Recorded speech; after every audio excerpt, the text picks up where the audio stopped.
प्रिय आत्मन, हमारा वचन वीणा का कार्य भी करता है और हमारा वचन बाण का काम भी करता है। किसी के मुख से शब्द निकलते हैं तो वे शब्द दवा बन जाते हैं, दुआ बन जाते हैं और किसी के मुख से निकले हुए शब्द बम बन करके विस्फोट कर देते हैं। इसलिए बोलने के पूर्व विचार कर लीजिए, क्योंकि आपका ही वचन आपको भगवान बनाएगा और आपका ही वचन आपको बंदर बनाएगा। बनना क्या है ये आपके हाथ में है। बोलने के पहले विचार करेंगे तो भगवान जरूर बनेंगे। इसलिए बोलना बुरा नहीं है, लेकिन बुरा बोलना बुरा है। इसलिए जितना बन सके बुरा बोलने से बचिए, जितना बन सके बुरा सुनने से बचिए, जितना हो सके बुरा बोलने वाले लोगों की संगति से बचिए। क्योंकि बाजार में हर तरह की सामग्री मिलती है, आप उसी दुकान पर जाते हैं जिस दुकान पर आपके काम की वस्तु मिलती है। आप हर दुकान पर नहीं जाते। उसी प्रकार से अच्छे बोलने वाले लोग भी हैं, अच्छी बात सिखाने वाले लोग भी हैं, अच्छा आचरण करने वाले लोग भी आज वर्तमान काल में गृहस्थ जीवन में रह करके श्रेष्ठ आचरण कर रहे हैं। बस हमें अच्छाई की खोज करना प्रारंभ करना। उस अच्छाई की खोज बाहर में बाद में प्रारंभ होगी। पहले उस अच्छाई का बीज हमारे भीतर में बोना पड़ेगा, क्योंकि जब भीतर में अच्छाई देखने का भाव होगा तो तुम्हें बाहर में अच्छाई दिखेगी, और यदि बुरा देखने का भाव होगा तो अच्छाई में भी बुराई दिखेगी। इसलिए देखने के पूर्व में विचार करें, वस्तु बुरी है कि उस वस्तु को देखने का हमारा दृष्टिकोण है। सृष्टि बुरी नहीं है। सृष्टि में जो मनुष्य है, मनुष्य बुरे नहीं है, मनुष्य की सोच खराब। मनुष्य के प्रति मनुष्य की सोच खराब है। ध्यान रखना, भगवान समूह शरण में जब बैठे तो वे आपको परमात्मा मान करके नमस्कार करके चले गए। भूत भविष्य वर्तमान के 30-24 में भैया जो 24 में आ रहे हैं वो जो होने वाले सिद्ध हैं उन सिद्धों के लिए, और जो सिद्ध हो चुके हैं उन सभी सिद्धों के लिए नमस्कार किया गया है। नमो सिद्धार्थ। लेकिन हम क्या करते हैं? बुरा देखते हैं और बुरा बोलते हैं और बुरा सुनते हैं, सो ये 3 काम करने से हम अपना बुरा स्वयं कर लेते हैं। इसलिए प्रयास करना है।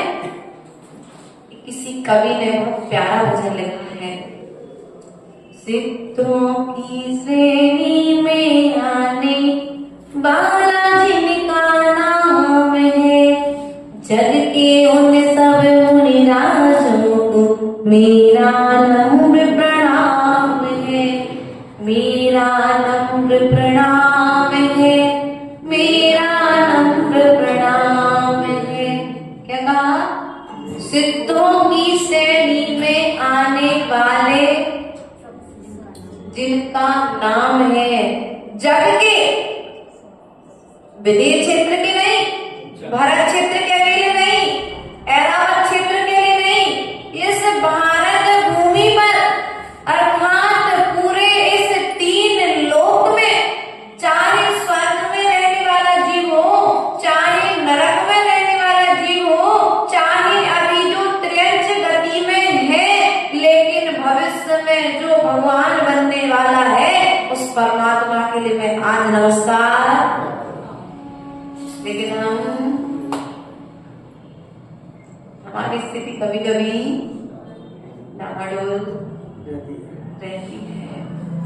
सिद्धांत पर विश्वास नहीं है, कर्म सिद्धांत पर, अर्थात जो हमारे तीर्थंकरों ने समूसण में कहा है, उस वाणी पर अभी विश्वास नहीं है। कोई सोच सकता था कि अंजन जैसा चोर भी निरंजन बन जाएगा? क्या करना है? वो चोर जो जम्मू स्वामी के घर में चोरी करने के लिए घुसे थे, कितने चोर थे? 12,000 चोरों के साथ प्रवेश किया था मैं। कितने चोरों के साथ चोरी करने गए थे? और जम्मू स्वामी तो विरक्त थे, विवाह तो कर लिया, लेकिन विवाह के बंधन में वे, पिता का वचन है तो मैं उस बात को पूरा करूंगा, लेकिन विवाह करने के पश्चात दूसरे दिन सूर्य की किरणों के साथ में ही मैं दीक्षा के लिए अंगीकार करूंगा, मैं दीक्षा ले लूंगा। एक पुत्री ने सोचा कि मेरा अकेला विवाह होगा तो मैं अकेले क्या कर पाऊंगी। तो उस राजा के राज्य की 4 कन्याओं का विवाह जम्मू स्वामी के साथ। अब वे 4 कन्याएं उस जम्मू कुमार के लिए मना रही है, समझा रही है कि अभी कहाँ तुम्हारी उम्र है, हम 4 तरुण कन्याएं तुम्हारे सामने खड़े हैं, तुम हमारे साथ रमण करके अपने जीवन को सुखी बनाओ। लेकिन उन्होंने क्या कहा कि इस जीवन का सार संयम को धारण करने में है, इन विषय भोगों में कुछ भी नहीं है। जैसे खली को पेरने पर, खली जानते ना, जैसे वो सरसों राई के बाद जो निकल आता है, उसको पेरने के बाद फिर उसमें से कुछ द्वारा कुछ सार निकलने वाला, उसी प्रकार से इस जीवन को विषय भोगों में लगाने से कोई सार निकलने वाला नहीं है। अर्थात संयम धारण करेंगे तो इस जीवन का रसायन कुछ सामने में आएगा। अब दोनों किस तरह की बात चल रही है, और वे दोनों 4 कन्याएं वो जम्मू स्वामी कक्ष में चर्चा कर रहे हैं, वो मना रही हैं, वे उनके समाधान दे रहे हैं, और वो चोर जो जम्मू स्वामी के कक्ष में चोरी करने के लिए गया था कि आज विवाह हुआ है घर में तो अच्छी कमाई होगी। उसने सुना कि मैं जिस राज्य में चोरी करने आया हूं, इस राज्य का मालिक स्वयं इस घर को छोड़ करके दीक्षा लेने जा रहा है। तो जम्मू स्वामी तो वही कन्याओं को समझाते रह गए, वो वे सब चोर एक साथ निकले और जाकर जंगल में मुनिराज से दीक्षा ली। इसलिए तुम्हारे कमरे से गाली की आवाज नहीं आनी चाहिए।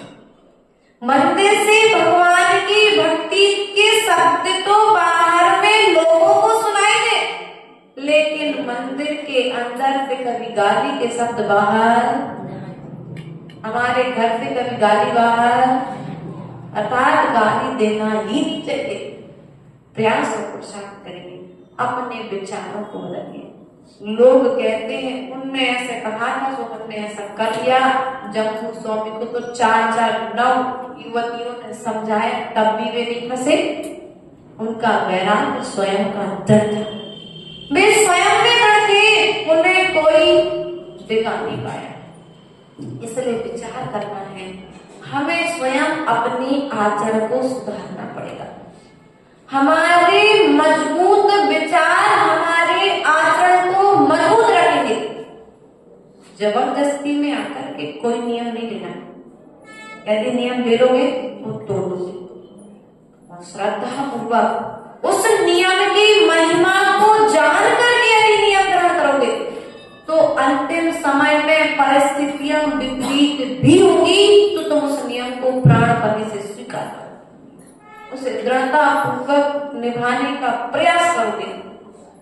प्रयास और पुरुषार्थ करेंगे, तुम्हारी वाणी तुम्हें भगवानी बनाएगी और तुम्हारी वाणी तुम्हें बंदर बनाएगी। अब बनना क्या है ये तुम्हारे हाथ में है।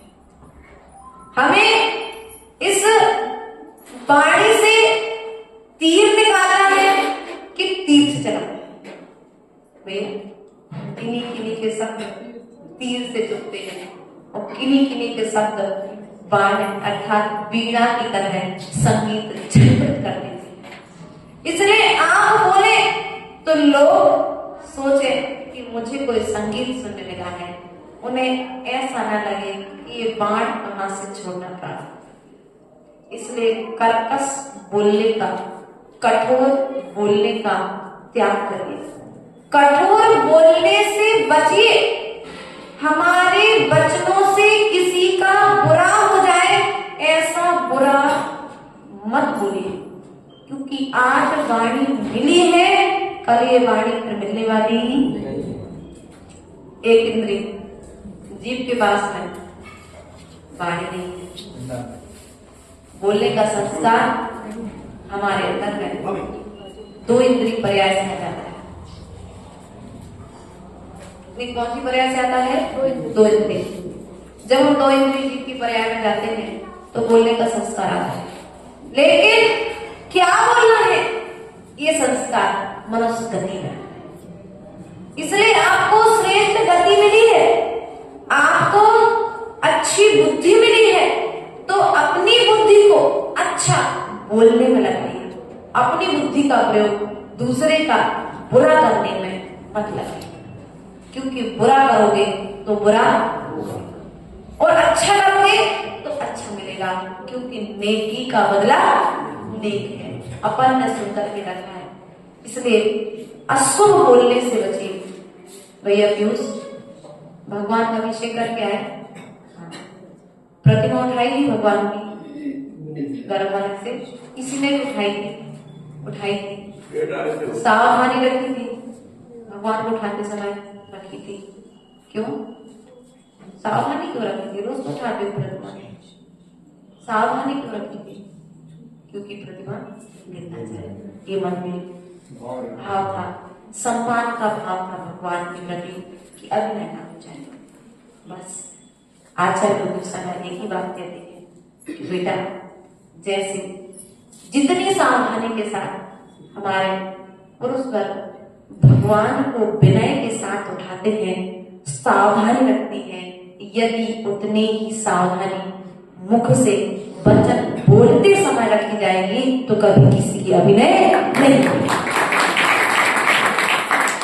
इसलिए प्रयास और पुरुषार्थ करिए, है ना? इसलिए प्रयास और पुरुषार्थ करिए, बुरा बोलने से बचिए। जितनी विनय गर्भालय से प्रतिमा को निकालते समय रखी है, उतनी ही विनय मुख रूपी गर्भालय से शब्द रूपी प्रतिमा को निकालते समय रखिए। अर्थात मुख को गर्भालय की उपमा दी है और शब्दों को प्रतिमा की उपमा दी है।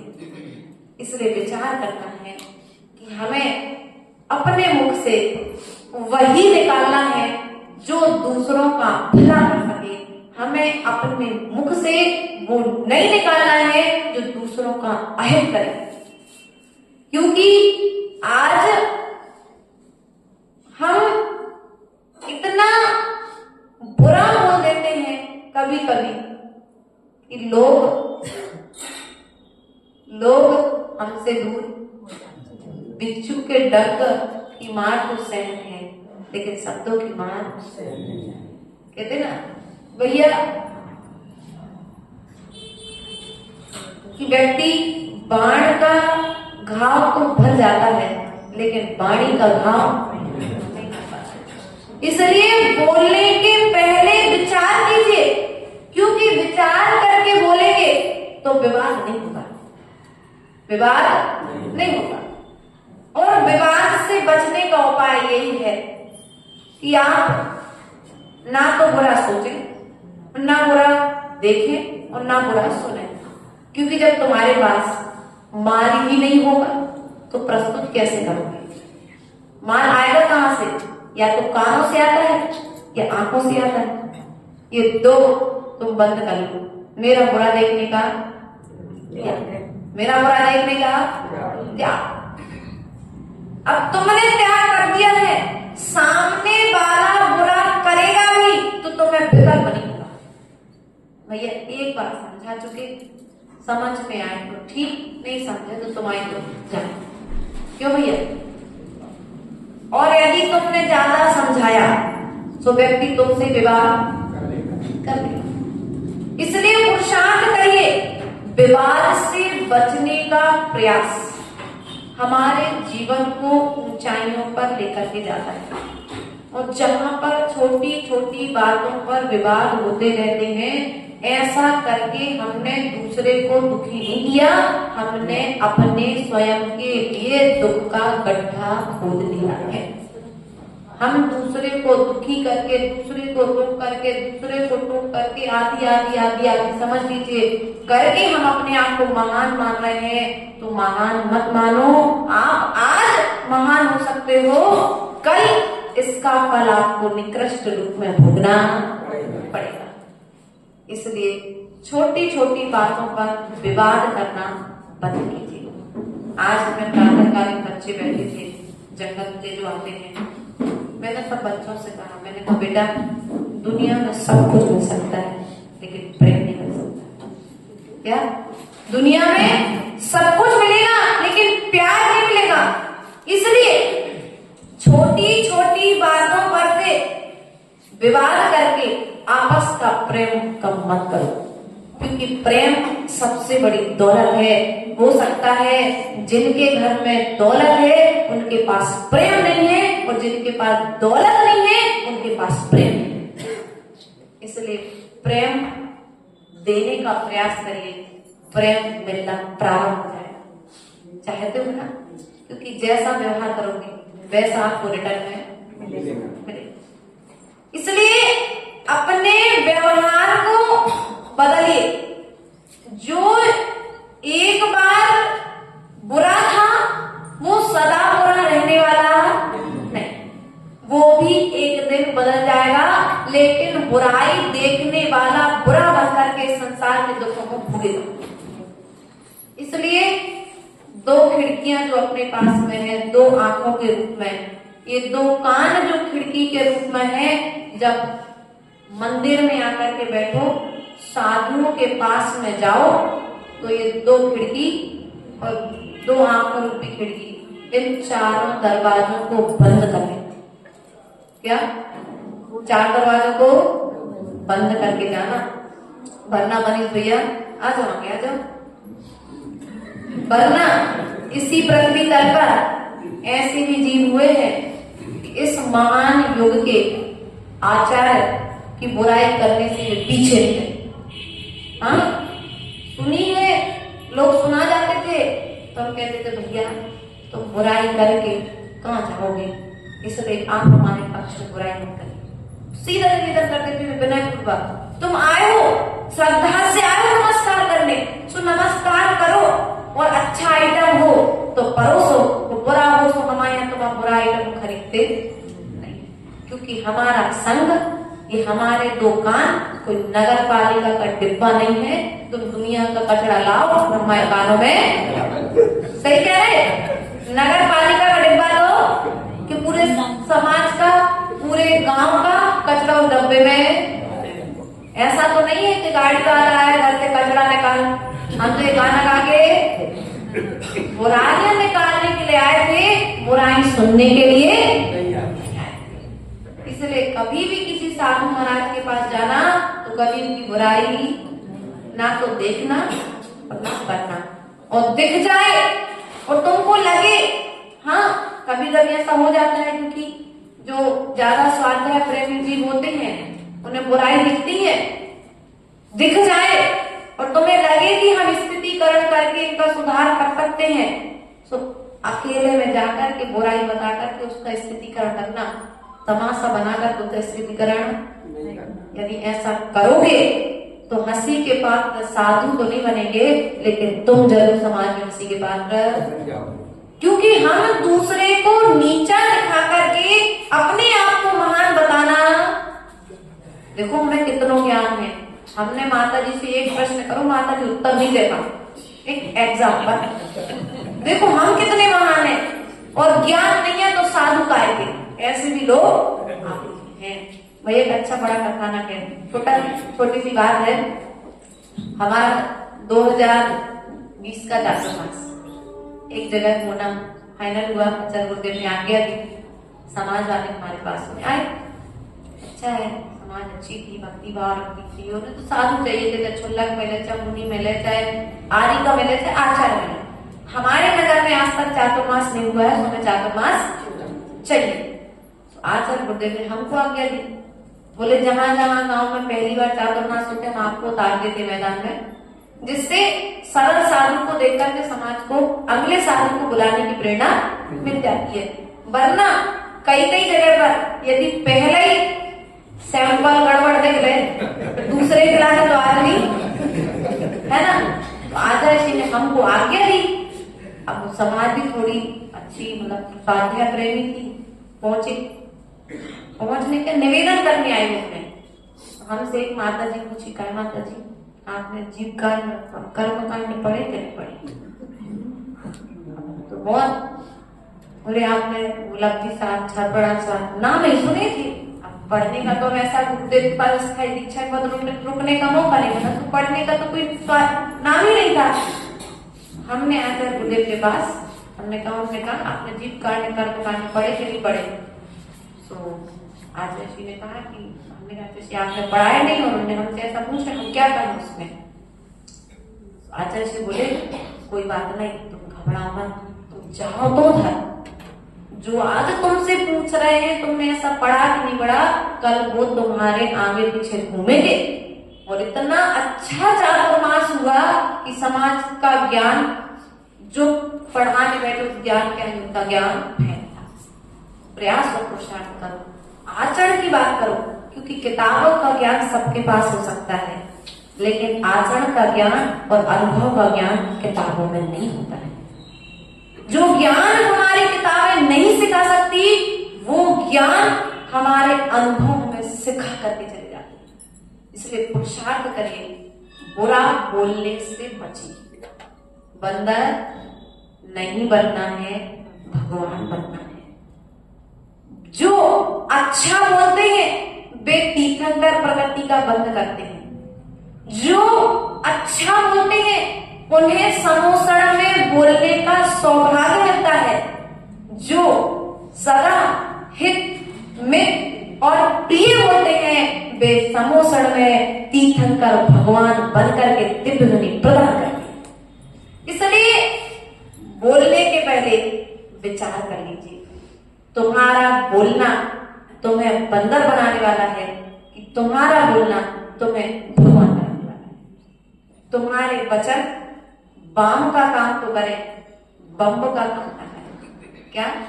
बाम का काम तो करे, बम का काम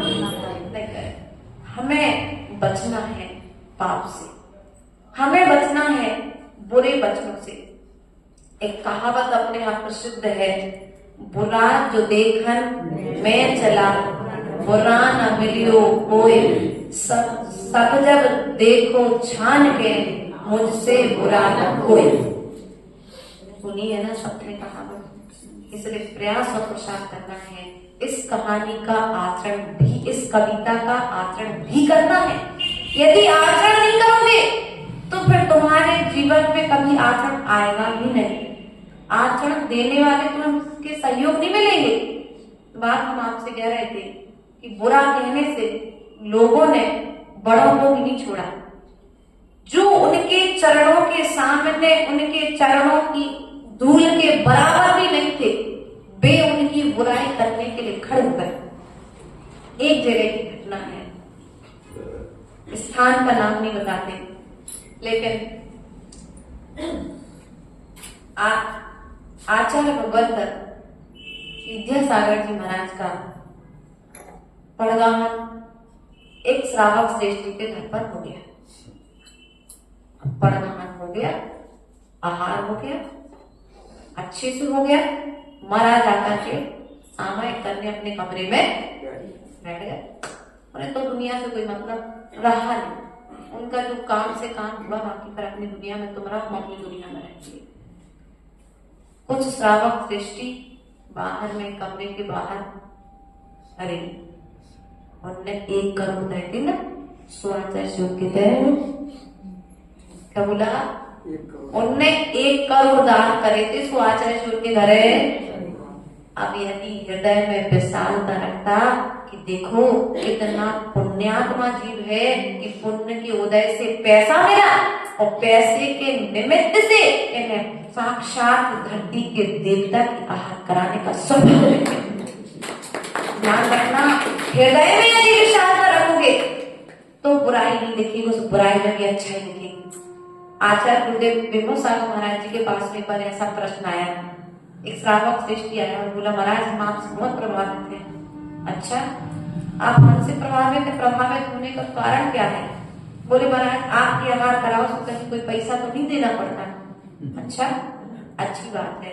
तो बोले, क्या हुआ? तुमने कहा, महाराज एक बार हमारे एक संग आया था, हमें ऐसे दान करना पड़ा, नहीं थी कंडीशन, भी काम करना पड़ा। ठीक है। बोले, जौन के आहार करवाए थे उन्हें कही थी कदम से जॉन को तुमने आहार गए थे उनमें कही थी का? बोले, उनने नहीं कही। तो फिर तुमने उनको बुरा करना। फिर वो ले देकर के बाद आचार्य शिव तक आ गए। तो आचार्य गुरुदेव ने उस समय कहा कि यदि आचार्य भगवत विद्यासागर जी महाराज वैसे बालों के यहाँ आहार करने नहीं गए होते तो आज प्रतिभा स्थली जैसे महान विद्यालय नहीं होते। सोच बदलिए, अपना देखने का नजरिया बदलिए। हमें दिख रहा है पैसे वाले के गए हैं, लेकिन सिद्धांत जब मिलाकर के देखते हैं तो वे पैसे वालों के यहाँ नहीं गए, वे पुण्य वाले के घर पर गए थे। एक पैसा तो निमित्त बन गया और उसका भाव हो गया कि मुझे दान। आइए ममता दीदी आज बैठी, जब आचार्य भगवान इनके गांव में गए तो इनको 1.5 करोड़ में तीर्थंकर भगवान के माता पिता, भगवान की प्रतिमा और आहार आदि आदि सब व्यवस्था मिली। उस समय लोग विचार करते तो फिर क्या पुण्य से पुण्य कर पाते? क्या पुण्य से पुण्य नहीं कर पाते। और जो आलोचना कर रहे थे वो आलोचना को भी सुनते तो ये आगे। और आज उसका प्रतिफल ये है कि चारित्र धारण करने के लिए संघ में रहकर के सेवा कर रहे हैं। इसलिए पुरुषार्थ करिए, चाहे बड़ा हो चाहे छोटा हो, बुरा नहीं देखना है। क्योंकि जिसके हाथ में पिछी कमंडल है उससे तो हम छोटे हैं। मनीष भैया, अभी पिछले साल चातुर्मास हुआ, बताया था बच्चों को भी, आज मैंने सुबह ये बात बताई थी कि चातुर्मास हुआ। वो अच्छी सेवा वाली महिला, वो 1 महीने तक हमारे पास में नहीं आई। दर्शन करती, जब मंदिर में मिलते तो दर्शन करती, कभी जंगल जाते समय रास्ते में मिलते तो दर्शन करती, अच्छे से सब कुछ करती, लेकिन पास तक आने का उसका साहस नहीं हुआ। एक दिन रास्ते में हमने उसको रोक करके पूछ लिया, हमने, माँ आज क्या बात है? आप रोज यहाँ दर्शन करते हो, मंदिर में दर्शन करते हो, लेकिन क्लास ऑफ नहीं आती आप किसी भी तरीके से, क्या बात है? हमसे कुछ बुराई है क्या? और दूध लेके आएंगे तो हमने आपकी कौन सी भैंस को दूध चुराना बुंदेलखंडी भाषा में हमने उनको ऐसा प्यार से बोल दिया। 8-10 लोग और लोग थे, हम लोग सब हंसने लगे, वो भी हंसने लगे। बोले माता जी ऐसी बात नहीं। क्या बात है? बोले हम बताएं आपको। अरे तुम तो आगे बता। तो हम लोग उससे पूछी, बोली माता जी हाँ नियम है। काय का नियम है? हम हमारे नगर में जो साधु आते हैं, हमारा नियम सब साधुओं को आहार देते हैं। हमारा चौका सबसे पहले लगता है, लेकिन हम चौका नहीं लगा पा रहे आपको, हमें इस बात का दुख है। हमने दुख का कारण है तो कल लगा लो चौका, क्या दिक्कत है? लगाने के लिए दिक्कत क्या है? कल लगा लो चौका। बोलो नहीं माता जी, हम चौका तो लगा लेंगे, पड़गमन कर लेंगे, लेकिन जो संघ का नियम है आरिका माता जी की पूजन और पाठ, हम वो नहीं करते। अच्छा हमने नियम ले लिया का? तो बोले हाँ हमने कायिक संग करके नियम लिया है। हमने कहा नियम तो नहीं तोड़ना। तो हमने क्या कहा उनसे? हमने नियम तो नहीं तोड़ना, और चौका लगाना है तो तुम चौका तो लगाओ, लेकिन तुम्हारे घर में तुम्हारा बेटा है और रात्रि भोजन करता कि नहीं करता है। हमने बहू है, रात्रि भोजन करती कि नहीं करती?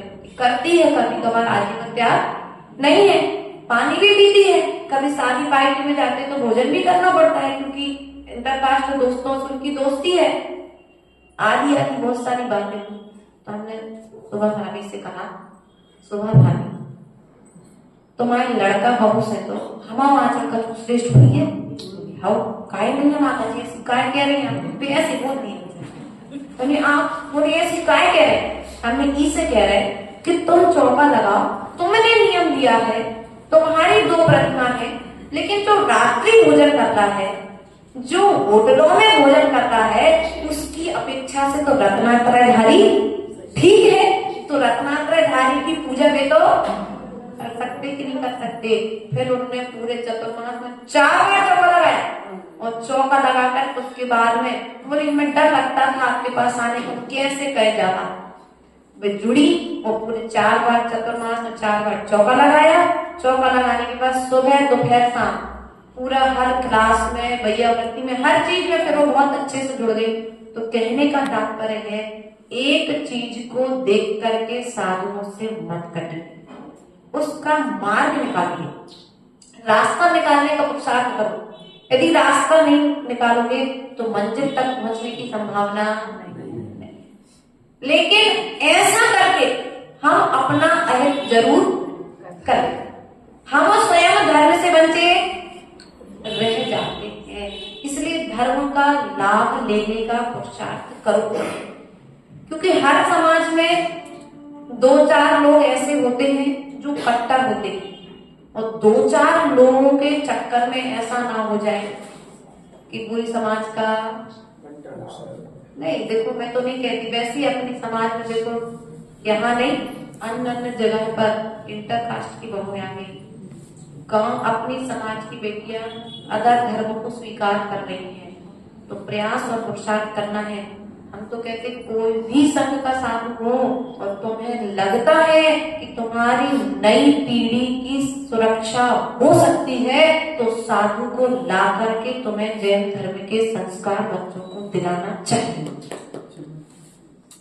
ध्यान रखना इस चीज का, क्योंकि भगवान महावीर स्वामी ने जो समोसण में दिव्य ध्वनि कही है, उस दिव्य ध्वनि का हमने अभी पूर्ण रूप से स्वाद नहीं लिया है। इसलिए हमारे मन में विकल्प, मंदिर में वरांग चरित्र रखा है, वरांग चरित्र पढ़ लेना ना।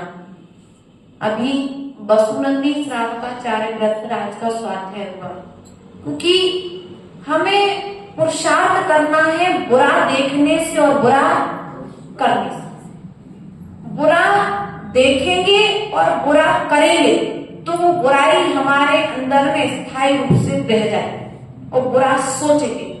इन 3 कामों से बचेंगे तो हमारा निश्चित ही हर क्षेत्र में विकास होगा। वरना आपने देवपत और खेपपत की कहानी सुनी होगी। जो कोई कर्म के उदय से दरिद्री हुई, दोनों पुत्र दरिद्र, एक दरिद्र के यहाँ उनका जन्म हुआ, लेकिन जैन थे, पैसा नहीं था, लेकिन मन में भावनाएं अच्छी थी, मन में भावनाएं अच्छी थी। सोने के मन में भाव आया कि मुझे संवेश शेखर जी की वंदना कर। सो नगर के सेठ संवेश शेखर जी की वंदना करने जा रहे थे, और जब सेठ जी संवेश शेखर जी की वंदना करने जा रहे थे तो उनने सुना कि सेठ जी जा रहे हैं और सब लोग सेठ जी को धन्यवाद देने जा रहे हैं, तो वे भी सेठ जी के पास पहुंच गए कि सेठ जी मेरे मन में भावना है, मुझे भी संवेश शेखर जी की वंदना करनी है, आप मुझे अपने साथ ले चलो। सेठ जी ने कहा हमारे साथ लोग हो चुके हैं, एक काम करो, इस बैलगाड़ी को तुम हाँकते रहना, और जब शाम को हम जहाँ पर रुके तो तुम वहां पर रुक करके हमारा सामान उठा देना, रख देना। इस व्यवस्था के साथ में वे दोनों बच्चे सेठ जी के साथ संवेश शेखर जी की यात्रा को चल दिए। और जब संवेश शेखर जी पहुंचे तो सेठ जी तो दिन में पहुंच सुबह होकर के चले जाते थे, शाम को वापस आ जाते थे, लेकिन बच्चे दिन भर, अब सेठ जी जब तक नहीं रहेंगे तब तक बैलगाड़ी को तकने के लिए बैठना पड़ेगा, तो बच्चे वहीं पर बैठते थे। एक दिन उनके मन में विचार आया कि अब सेठ जी आ चुके हैं और सेठ जी आराम कर रहे हैं, तब तक हम वंदना करके आ जाएं। अब ये क्रम इनने उनके जाते समय उनकी माँ ने उनके लिए मक्का के कुछ दाने रख दिए थे, क्योंकि इतनी कंडीशन खराब थी, उनके पास खाने के लिए चावल, चढ़ाने के लिए चावल नहीं थे, लेकिन भक्ति से चढ़ाए तो मक्का के दाने भी, तो वे मक्का के दाने बहुत ही होने बने। इसके प्रभाव से, भक्ति के प्रभाव से वे मक्का के दाने जब मोती बने, तो जब सेठ जी सुबह से गए तो दर्शन करके आए, तो जो वहां पर माली द्रव्य साफ करने के लिए रहा होगा, उसने कहा कि ये श्रेष्ठ मोती किसने चढ़ाए हैं? तो सेठ जी से जाके पूछा कि मोती आपने चढ़ाए? सेठ ने बोला हमने नहीं चढ़ाए। वो मोती राजा के पास में गए, राजा ने देखे, बोले इतने बहुमूल्य मोती, अर्थात मुझसे भी बड़ा कोई राजा यहाँ पर चढ़ा करके जा सकता है, ये सामान्य पुरुष के पास में मोती नहीं हो सकते हैं। अब वेदियों पर, अर्थात जो संवेश शेखर जी की वंदना करने जाता, उनकी तामझाम चालू हो गई और देखा गया कि वे बच्चे जो अपने मक्का के दाने चढ़ाते थे, वे मक्का के दाने ही भक्ति के प्रभाव से मोती बन गए। उन्हें पकड़ लिया गया कि ये बच्चे जाते हैं, ये मोती चढ़ाते हैं। उन्हें लाया गया, सेठ जी ने पूछा तुम कहाँ से चोरी करके लाए हो? फिर आधी आधी बहुत बड़ी घटना हुई। तो कहने का तात्पर्य है कि धर्म की विजय हर जगह पर हुई है और सदा होगी, इसलिए आप लोग भी विचार करिए। धर्म के बल पर व्यक्ति निर्धन से धर्मात्मा अर्थात धन को प्राप्त हो गया। वह एक दिन इतना बड़ा सेठ हो गया कि उस सेठ ने फिर उन नगर के लोगों को एक साथ ले जाकर के संवेश शेखर जी की वंदना कराई। तो हमें भी प्रयास और पुरुषार्थ करना है, क्योंकि अपने पुरुषार्थ सिद्धि ग्रंथ राज में कहा है, एक पाप करता है फल अनेक को मिलता है। गाथा है 36 नंबर की लगभग। एक पाप करता है फल अनेक को मिलता है, और अनेक पाप करते हैं फल एक को मिलता है ना। इसलिए ऐसा पुरुषार्थ करिए कि आपके किए हुए श्रेष्ठ कार्य का फल सबको मिल सके। ऐसी व्यवस्था बनाइए कि तुम्हारे श्रेष्ठ आचरण को देख करके लोग तुम्हारे पास आकर के बैठना प्रारंभ करें। इतनी विशालता अपनी बुद्धि में हमको रखनी पड़ेगी। यदि संकुचित सोच रखेंगे तो हमने अपने विकास के द्वार अपने हाथ से बंद कर दिए। अपने हाथ से विकास के द्वार, और जब दरवाजा बंद है तो कमरे से बाहर नहीं निकल सकते, तो फिर बुराई से बाहर कैसे? इसलिए प्रयास और पुरुषार्थ करिए, श्रेष्ठ आचरण को अपनाने का प्रयास करिए, श्रेष्ठ लोगों की संगति करिए। ये मत सोचिए जिसका सहयोग तुमने आज किया है वह तुम्हें भविष्य में काम में नहीं आएगा, अर्थात वह त्रेंच गति का जीव तुम्हें रास्ते में चलते यदि तुम उस जीव पर भी दया दिखाते हो तो हो सकता है वह जीव किसी न किसी जीव में भाव में तुम्हारे काम में आ जाए। इसलिए सदा दया का भाव, एक इंद्रिय से लेकर के पंच इंद्रिय जीव की रक्षा का भाव हमारे शास्त्रों में कहा गया है, उनकी रक्षा करनी चाहिए। लेकिन हम तो इतने निष्ठुर हो गए कि एक इंद्रिय की तो रक्षा कर लेते हैं, एक इंद्रिय से तो कहते थे खम्मामि सब जीवाण आगे इंदिया वेंदिया तेंदिया चौंदिया पंच इंदिया पूर्वी काया अर्थात पृथ्वी कायक, जल कायक, अग्नि कायक, वायु कायक, वनस्पति कायक, त्रस कायक, एक इंद्रिय, दो इंद्रिय, तीन इंद्रिय, चार इंद्रिय, पंच इंद्रिय। प्रतिकरण में तो हम सब कुछ कह देते हैं, लेकिन शब्दों से वो बात गले तक तो आती, लेकिन गले से मुक्त, क्योंकि भीतर में कहीं कहीं अहंकार होता कि नहीं होता है। इसलिए प्रयास और पुरुषार्थ करिए, एक दिन क्षमा नहीं मांगिए, रोज क्षमा मांगते रहिए, क्योंकि क्षमा वाणी एक दिन का क्षमा वाणी पर्व नहीं है, क्षमा वाणी तो जीवन भर का क्षमा वाणी पर्व है। इसलिए छोटों से यदि गलती हो जाए तो छोटे क्षमा मांग ले, और बड़ों से गलती हो जाए तो बड़े क्षमा मांग ले। गांठ नहीं बांधना है, क्योंकि आप सोच रहे ये छोटा सा बच्चा मेरे कौन से काम में आएगा, मुझे तो इसकी कोई जरूरत नहीं पड़ेगी, ऐसा मत सोचो। क्योंकि उपकार करते समय महापुरुष प्रति उपकार की भावना नहीं रखते हैं। भैया प्रति उपकार की भावना नहीं रखते हैं। महापुरुष जो होते हैं, जीवनधर कुमार ने देखा कि एक श्वान के करोड़ शब्द सुनाई दे रहे हैं, ये करोड़ शब्द कहां से आ रहे हैं? आवाज सुनते सुनते उस श्वान के पास तक पहुंच गया, और जैसे उस श्वान के पास में पहुंचे तो देखा कि ये तो बहुत अधिक घायल है। पता किया कि इसके घायल होने का कारण क्या है, तो कारण की खोज की गई तो ज्ञात हुआ कि इसने यज्ञ की सामग्री को जूठा। यज्ञ किस लिए किया जाता है? शांति के लिए। शुद्ध चक्र यज्ञ हो चाहे कल्पद्रुम यज्ञ, महायज्ञ जो अपने यहाँ होते, महाविधान बोलते अपने यहाँ पर, उन इंटर में उसको यज्ञ बोलते, महापूजा है ना।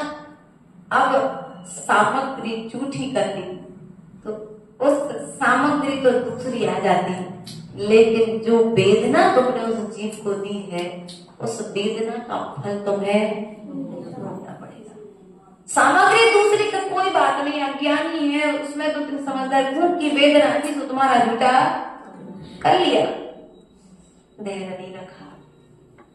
उन पढ़े लिखे विद्वानों ने उस व्यक्ति के, उस त्रेंच गति के जीव पर इतना अत्याचार किया कि वे मरणासन अवस्था को, जीवनधर कुमार ने उसकी अंतिम अवस्था समझकर उस पर उपकार किया, उसे नमोकार मंत्र सुना, और सुनकर के श्रद्धान करके वह स्वर्ग में जाकर के सुदर्शन नाम का देव हो गया। क्या हुआ? वह स्वर्ग में जाकर के सुदर्शन नाम का देव हो गया। एक दिन जीवनधर कुमार विराजमान था, वो देव उसके सामने आया और जीवनधर कुमार को नमस्कार करने लगा। जीवनधर कुमार ने कहा, आप कौन हैं, कहां से आए हैं और मुझे क्यों नमस्कार कर रहे हैं?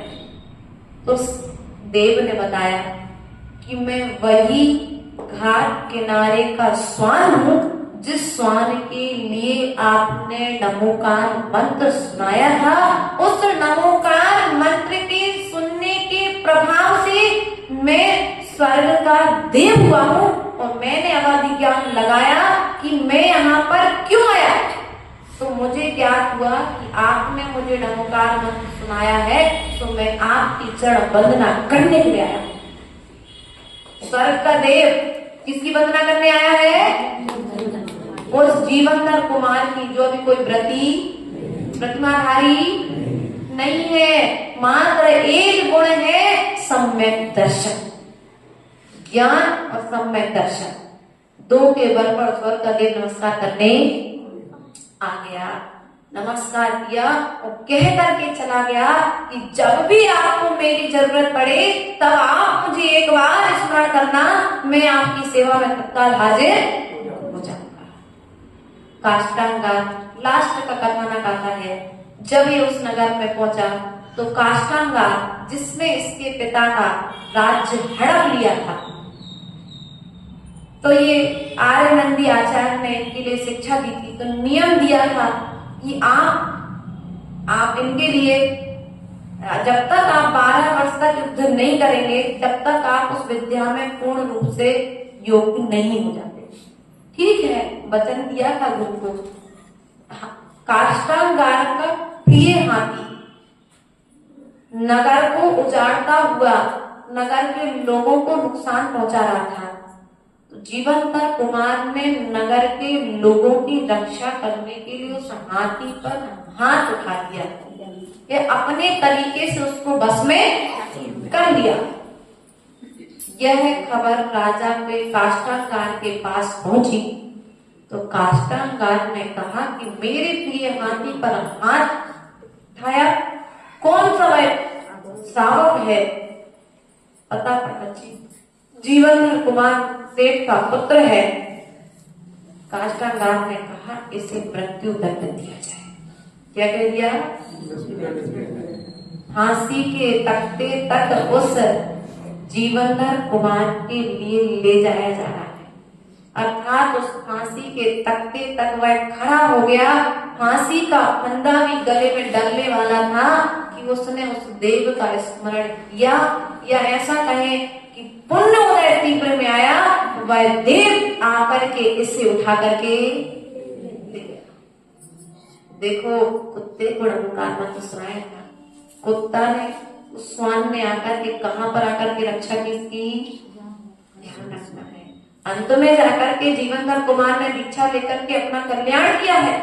तो हमें विचार करना है कि आप अपना उपकार करना मत छोड़िए। पता नहीं कौन सा जीव जो इस भाव में तुम्हारा शत्रु है, वह अगले भाव में तुम्हारा मित्र बन करके तुम्हारा सहयोग कर सकता है, और इस भाव में तुम्हारा साथ नहीं देगा तो अगले भाव में तुम्हारे लिए किसी न किसी रूप में सहयोगी। हर जीव कमठ जैसा नहीं होता है कि 10 भाव तक तुम्हारे पीछे इतना पाप नहीं हो सकता पंचम काल में। इसलिए अपने विचारों को बदलिए, अपनी बुद्धि को परिवर्तित करिए, एक साथ एकांत सोच करके सदा एक व्यक्ति को एक दृष्टि से मत देखिए। ध्यान रखना, हम तो सदा एक ही चीज कहते हैं कि जितने श्रावक हैं समाज में सबको साधु को आहार देने जाना चाहिए। क्यों?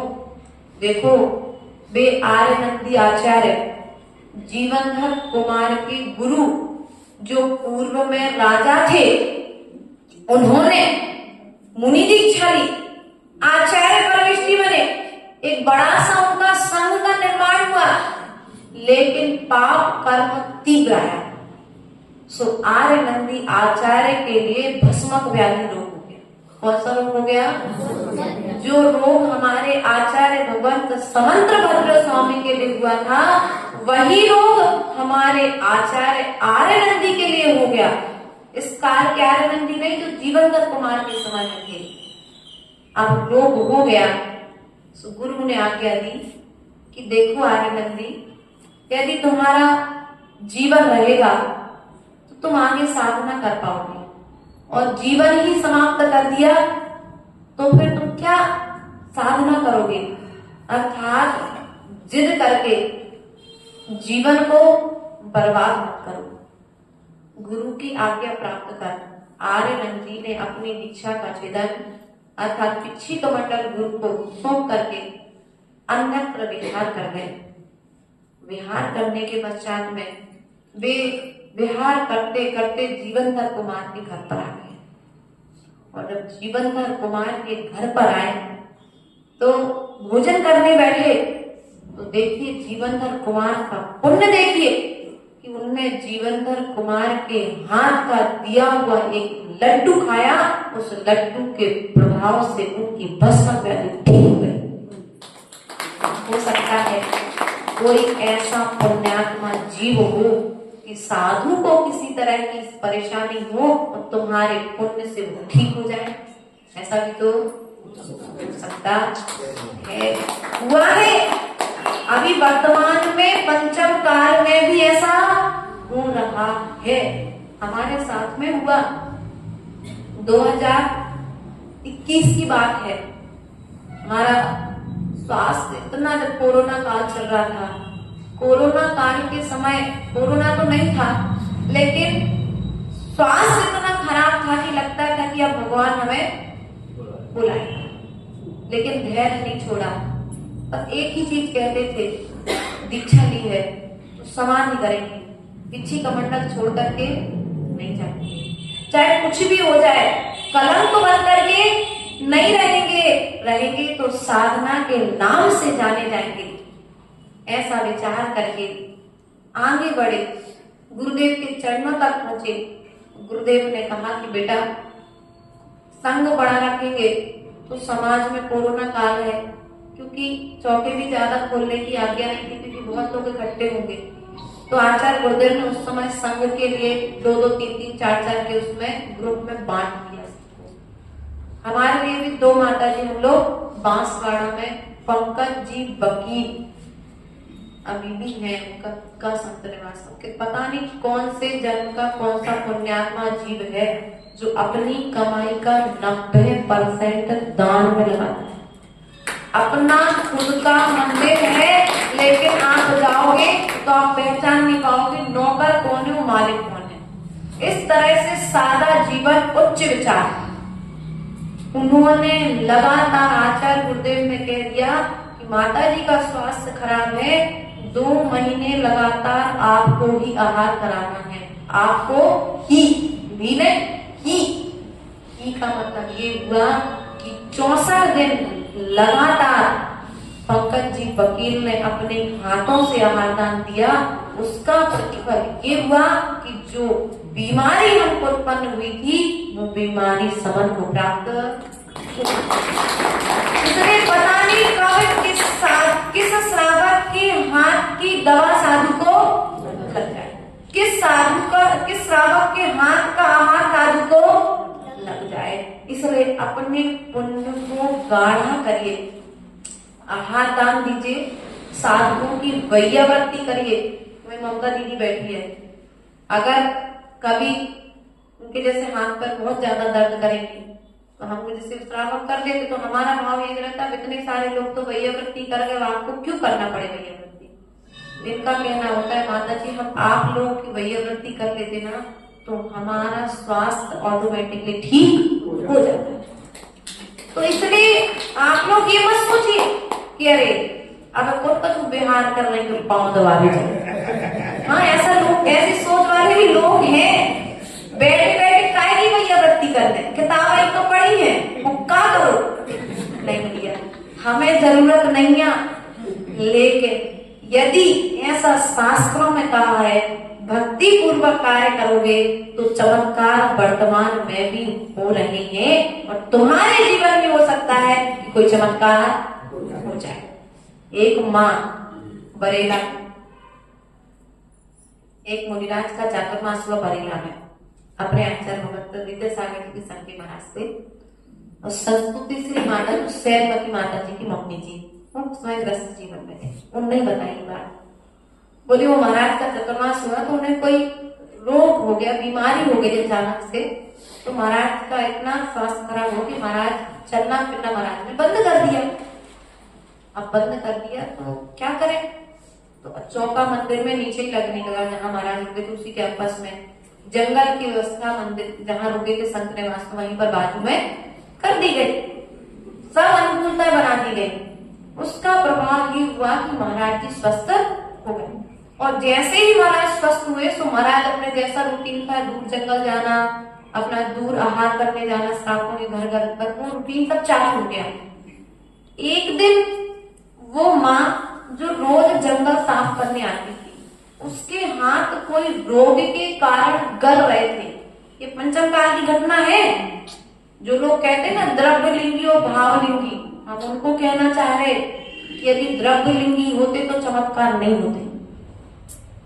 कहीं ना कहीं तो भाव पूर्वक साधना चल रही है, तो वर्तमान में चमत्कार हो रहे हैं। वो माँ जो रोज महाराज का जंगल साफ करने आती थी, उस माँ के हाथ में कुछ रोग हो रहा था। तो एक दिन जब साफ करने आई तो पन्नी वगैरह लगा के करती थी, लेकिन एक दिन वो पन्नी वगैरह कुछ भूल आई। ये माता जी ने हमको घटना सुनाई थी।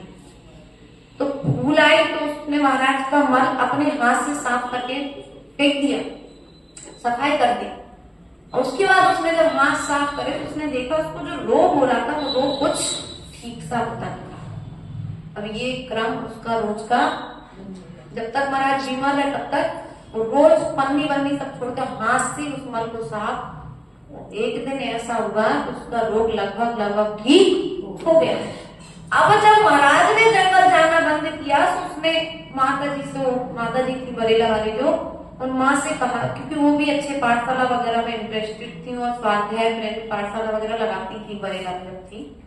तो उनसे कहा कि माँ को महाराज के यहाँ जंगल क्यों नहीं जाते? तो उन्होंने कहा तुम्हें क्या करना है, ऐसी बोलेंगे ना भैया, तुम्हें क्या करना है? तो महाराज गए, तुम्हें मिल गए, अगले दिन ठीक है भैया हो गया, महाराज स्वस्थ है, तो अपने बाहर जाने लगे। तो उन्होंने कहा माता हम इसलिए नहीं पूछ रहे कि हमें क्या करना है, हम तो इसलिए पूछ रहे हैं कि हम उनके मन उठा देते तो हमारे हाथ का ये रोग ठीक होगा। अर्थात कितनी श्रद्धा के साथ उसने उस मल को भी उठाना स्वीकार कर दिया कि हमारा बीमारी ध्यान रखना है। वो जैन नहीं थी जाति से, लेकिन श्रद्धा से। हो सकता है तुम जाति के जैन हो, उतनी तुम्हारी श्रद्धा नहीं हो जितनी श्रद्धा वो खेत से दौड़ते हुए श्रावक जो विहार करते हैं, और दौड़ करके आते हैं सब छोड़ करके कि जैनों के बाबा जी, जैनों की माता जी। अभी हम लोग यहाँ जाते थे मंदिर, दीपक भैया जो बड़ा आदिनाथ मंदिर जाते थे, आदिनाथ भगवान का मंदिर जाते थे, तो एक रोज झाड़ू लगाने वाला झाड़ू रख करके रोज श्रद्धा पूर्वक नमस्कार करता था। हमने कल कहा कि देखो इतनी श्रद्धा के साथ कहीं कहीं के श्रावक नमस्कार नहीं कर पाते, और ये देखो कितनी श्रद्धा के साथ नमस्कार। कई बार हम लोग जब बिहार में जाते हैं, रुकने के स्थान नहीं मिलते हैं, तो वे कहेंगे भाई आप और अंदर रुक जाओ, बाहर बैठे थे। गर्मी के दिनों में, ईद के दिनों में, काय भाई तुम और ठंडा नहीं लगा, ऐसे पूछेंगे हमसे। हम तो इतने सारे उन्ना ओढ़ के बाद भी हमें ठंडा। उनकी श्रद्धा, लेकिन हमारी श्रद्धा, हम अपने में जब पेट डालेंगे, बाहर वाला अपने को सुन करके देख करके श्रद्धा को प्राप्त हो रहा है, तुम्हारे त्याग धर्म को नमस्कार कर रहा है, और हम भीतर में ही बोले तो घर का बेटी बर्बादी अपने हाथ से अपनी। तुम्हारे हाथ में आए हुए हीरे को तुम लात मार के दूर भगा रहे हो, और सामने वाला उसे एक्सेप्ट। लोनारा गांव का नाम सुना? लोनारा है ऊन जी के पास। वहां पर एक जैन मंदिर है। जितनी तुम्हारे इस मंदिर में जगह है, इस मंदिर की आधी से भी आधी जगह। वहां आचार्य गुरुदेव के सानिध्य में कुछ कार्यक्रम था, हम लोग भी गए उस समय। उस गांव के जैन 3 परिवार हैं तो, और 3 परिवारों में लगभग 30 परिवार और ज्यादा ही 300 परिवार कह लो पर इंटर है। वो इंटर समाज के लोग बिना देव दर्शन के भोजन नहीं करते। वे रात्रि में भोजन नहीं करते। और हम जैन, वे आचार्य गुरुदेव के पास आए। आचार्य गुरुदेव से बोले महाराज हम रोज मंदिर आते हैं, भगवान की पूजन अपने तरीके से करते हैं, आप हमें एक प्रतिमा प्रतिष्ठित करके दे दो, सो अपने घर में रख के रोज इनकी पूजा कर भी। क्योंकि जो बानियों को मंदिर है, स्वामी में कछु नहीं कर पा रहे। वे जैन नहीं है, लेकिन वे भक्ति करने के लिए तरस रहे और हम दूर भग रहे, मौका मिला। ऐसा नहीं करना। कोई भी साधु आए तुम्हारे नगर में, किसी भी संघ का हो, अपनी शक्ति के अनुसार उनकी सेवा करने का पुरुषार्थ, अपनी शक्ति के अनुसार। किसके अनुसार? अपनी शक्ति के अनुसार भक्ति करने का पुरुषार्थ करना। हो सकता है तुम्हारा आज परिचय हो जाए और जब रास्ते में कभी तुम जा रहे हो, तुम बीमार हो और साधु मिल जाए, तुम्हारा अंतिम समय में तुम्हें रास्ते चलते डमोकार मंत्र सुना दे। ऐसा भी तो कई लोगों की समाधियां ऐसी भी होती है कि उन्हें अंतिम समय में साधु का डमोकार मंत्र सुनने मिल जाता है। इसलिए प्रयास और पुरुषार्थ करिए। पंचम काल में चारित्र को धारण नहीं कर पा रहे, कोई बात नहीं, लेकिन भक्ति को तो धारण कर सकते कि नहीं कर सकते, क्योंकि पता नहीं जीवन का कौन सा समय अंतिम समय के रूप में परिवर्तित हो जाएगा। कौन सी श्वास अंतिम श्वास होगी, इसका कोई भरोसा है क्या? नहीं है। जब तुम्हें पता नहीं है कि तुम्हारी अंतिम श्वास कौन सी होगी, तो अपने प्रत्येक समय को संभालने का प्रयास करो। इस संतान को तो हमने अनादि काल से संभाला है। अपनी श्वासों को संभालो, अपने समय को संभालो, समय को बर्बाद मत करो। बी कथाओं में बुराइयां सुनने में, सुनाने में, कहने में बर्बाद मत करो, क्योंकि एक बार वो समय निकल गया फिर दोबारा आने वाला नहीं है। इस बात का विश्वास रखना अपने भीतर में, तुम्हारा जीवन निरंतर ही उन्नति को प्राप्त होगा। बोले परम पूज्य आचार्य गुरुवर विभव सागर जी महाराज की। एक बहुत प्यारा सा भजन जो हम आपके बीच में सुनाना चाहते हैं, इसके पश्चात हम जिनवाणी स्तुति करेंगे। आत्मचिंतन का ये समय आया, आत्मचिंतन का ये समय आया, पाके नर्तन क्या खोया क्या पाया, आत्मचिंतन का ये समय आया। तू तो टंको ते कीड़े गायक है, तू तो टंको ते कीड़े गायक है, यह तो तू समझ नहीं पाया, पाके नर्तन क्या खोया क्या पाया, आत्मचिंतन का ये समय आया। एक पल निज में तुम ठहर जाओ, एक पल निज में तुम ठहर जाओ, आखिरी पल बस यही आया, पाके नर्तन क्या खोया क्या पाया, आत्मचिंतन का ये समय आया, आत्मचिंतन का ये समय आया। बोले परम पूज्य आचार्य गुरुवर विभव सागर जी महाराज की जय।